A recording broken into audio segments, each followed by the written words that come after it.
My name is Kotarba, and I grew up in Portland, Oregon.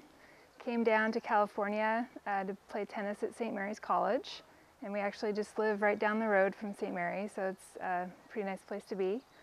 And after playing tennis at St. Mary's, it was kind of hard to play, going to work and things like that, so I started running and ran 3 marathons in about 13 months when I was about 25. And then took a break for a little bit to have a couple kids, and then started running again back in about 2008 and ran the San Francisco Marathon in the summer of 2008. I hurt my knee pretty bad and was kind of recuperating, getting back in shape, and that next year I got an email about this relay, a 200-mile relay from Calistoga to Santa Cruz, and this was back in 2009. And I was able to get 11 other people to do this race with me, and we had a great time, and it was an absolute blast. So come the next year, I got about 9 of the same team members back and 3 new people to do that race with me. And we were very excited. I was a team captain, and we had a lot of fun just preparing and getting ready for it. And I was running leg 11 of that race, which there's 12 legs. And it was about 10:15 at night during my first leg. And I had reflective gear on and everything, but I was hit by a car. I got hit kind of on the back of my right leg, and that just hurt really bad. My head had a big injury. I ended up having to have plastic surgery right here on my forehead. And I fractured a C6 vertebrae and had a big hematoma on my right knee and broke my left big toe. So I was laying there in the hospital and kind of had found out really about, what my condition was, and that I was actually really going to be okay. I was going to heal, everything was going to be fine. And I decided kind of right then and there that I was going to train for the San Jose Rock and Roll Half Marathon that I had actually done the previous year in one of my best times that I'd done it in. And of course, everybody just thought I was crazy, but it was kind of giving me this little ray of hope that I was going to be okay and I could actually, get out of this and pull out of this and look forward to, getting better and just getting right back into where I was before.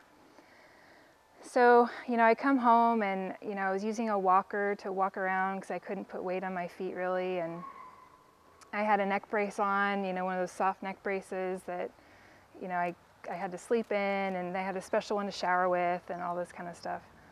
And they said it would be about 6 to 8 weeks to get that off. I was able to actually get it off in about 4.5 weeks. And I remember just breaking down and crying that day. My husband was there with me, and because that was really the day that I knew I was going to be okay for sure. And so from there I started biking to rehabilitate my knee, and started swimming a little bit. I actually started running a little bit, just a mile at a time, and was able to finally get back up and running after a couple months, 3 to 4 miles, and that was huge. It wasn't nearly as fast as I'd been going, but that was okay. And then I actually ended up being able to run the San Jose Half Marathon. I didn't beat my time that I would hope to beat, but it came close within about 4 minutes. So that was pretty much a victory for me.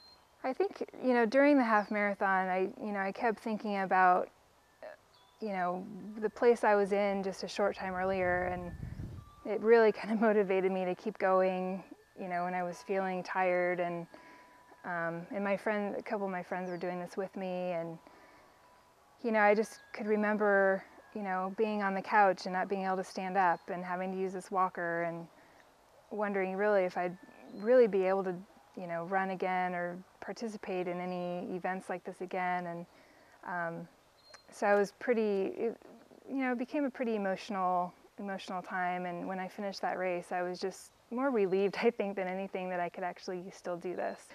During my rehabilitation after my accident, once I was actually able to get the neck brace off and start running, I actually started biking just to help my knee and started swimming. And I thought, geez, maybe I should try to do a triathlon because I've been, doing this other stuff that this might be a good idea. So they have the Try for Fun series in Pleasanton, and I signed up for one along with one of my neighbors and friends. And I'd never done a triathlon before. This was my first time, and I was scared to death of the swim because, not that I can't swim, but I hadn't trained really very hard to swim. But I figured 400 meters I could do no problem. But it actually was pretty much of a nightmare. I remember swimming and kind of gasping for air and getting water in my mouth and choking, and seriously thought I was going to die during this race. But I got through it, and got through the bike and the run pretty much with no incidents. That was good. But afterwards, I think after the whole race, you kind of put everything together, and it was actually a really fun thing to do. And that's kind of when I started thinking that, maybe I could do a longer race, maybe try, a half Ironman.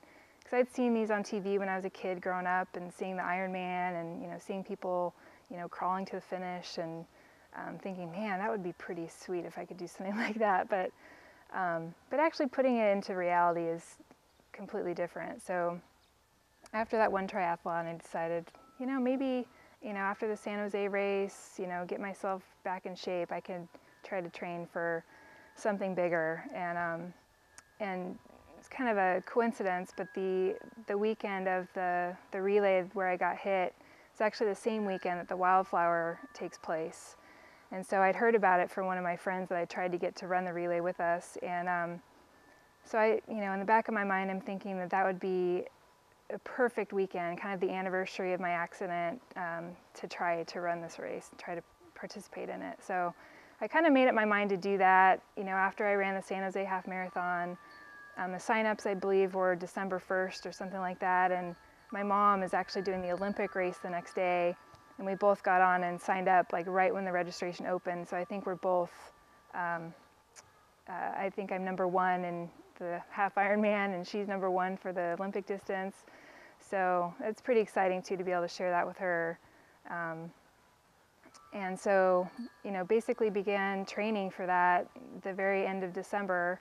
So for about 18 weeks now, and one more week to go. I don't know if I'm completely ready, but I've been training pretty hard. I usually just ride my bike on my trainer in my garage because I'm still a little road scared from what happened to me, and I think bike accidents sometimes can be even worse. So kind of take to the safety of my garage. I know it's probably not the best training, but I get the mileage in, and run during lunch at work. I have a couple people that I run with at work that are absolutely great and motivate me, and we push each other.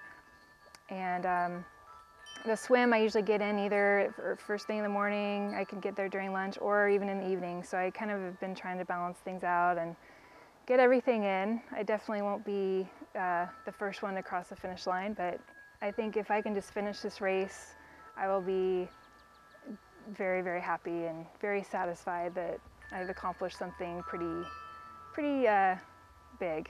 So pretty excited for the race coming up. The race was very long and hard. I was thinking actually the swim was going to be the most difficult part, and it was actually the easiest. So tell you how hard the race was, I think that kind of shows you. The bike is absolutely brutal, and the run was very hard, but it's actually pretty emotional. My mom was here at the end, and I started crying because it was just an unbelievable achievement. So just very excited to be done. That's wonderful. Are you coming back next year? I don't know. I think this might be a one-time thing for me, but I'm glad I did it, and it's a very big thing. And I actually want to dedicate the race to my nephew. He's actually in the hospital. He's in a coma right now, and so praying that he comes through. But I was thinking about him during the race, and it kind of helped me get myself through. Right. You never know where you find your inspiration. Well, we'll put our prayers out for him, too. Thank you. Thank you for joining us this year. No problem. It's a very fun event, so if I don't come back next year to participate, maybe I'll just come back and spectate.